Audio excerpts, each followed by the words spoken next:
বিএনপির পক্ষ থেকে জুলাই ঘোষণাপত্র তৈরি করা হয়েছে। ছাত্রদের তৈরি ঘোষণাপত্রের সঙ্গে সমন্বয় করে এটিকে রাজনৈতিক দলিলে রূপ দেওয়ার চিন্তাভাবনা চলছে। প্রেস ক্লাবে কথা জানিয়েছেন দলের স্থায়ী কমিটির সদস্য সালাউদ্দিন আহমেদ। তিনি বলেন, নির্বাচনের জন্য বেশি সময় ক্ষেপণের কোনো কৌশল জনগণ মেনে নেবে না।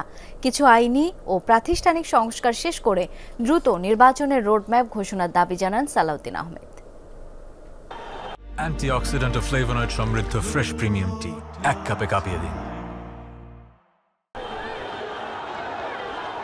গণ অভ্যুত্থানের ৬ মাস দীর্ঘদিনের রাজনৈতিক সংগ্রামের ইতিহাস সামনে রেখে এই অভ্যুত্থানের অন্যতম অংশীজন বিএনপি। জাতীয় প্রেস ক্লাবে জাতীয় ঐক্য ও বর্তমান বাস্তবতা শীর্ষক আলোচনায় বিএনপির স্থায়ী কমিটির সদস্য সালাউদ্দিন আহমেদ বলেন, জন আকাঙ্ক্ষা বিবেচনায় ৬ মাস যথেষ্ট সময়। তিনি বলেন, অন্তর্বর্তী সরকারের গতি স্লথ সর্ষের মধ্যে ভূত রেখে সফল হবেন না প্রধান উপদেষ্টা। তো শেখ হাসিনার দোসররা তো আপনার উপদেষ্টা পরিষদে অন্তর্ভুক্ত আছে। আমরা পরামর্শ দিয়েছিলাম, আপনি তাদেরকে বাদ দেন নাই।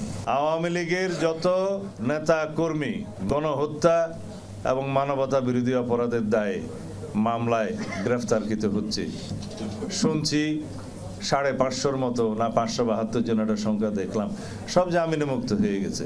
কারা দিচ্ছে সেই জামিন? শুধু জামাতে ইসলামের অনাকাঙ্ক্ষিত ক্ষমতায় যাওয়ার লোভের জন্য দেশটা আজকে কালো অবস্থানে পড়ছে, খারাপ অবস্থানে পড়ছে। আমি চ্যালেঞ্জ করলাম, ওনাদের ছেলেরা ওখানে বসে রয়েছে ওই মন্ত্রী রুমে, উপদেষ্টা রুমে, দেখা কিন্তু বদলি কে হবে ওনারা বলেন, চাকরি কে পাবে ওনারা বলেন, ওই জামাত ইসলামের কর্মীরা ওখানে বলেন, শিবিরের ক্যাডাররা বলেন।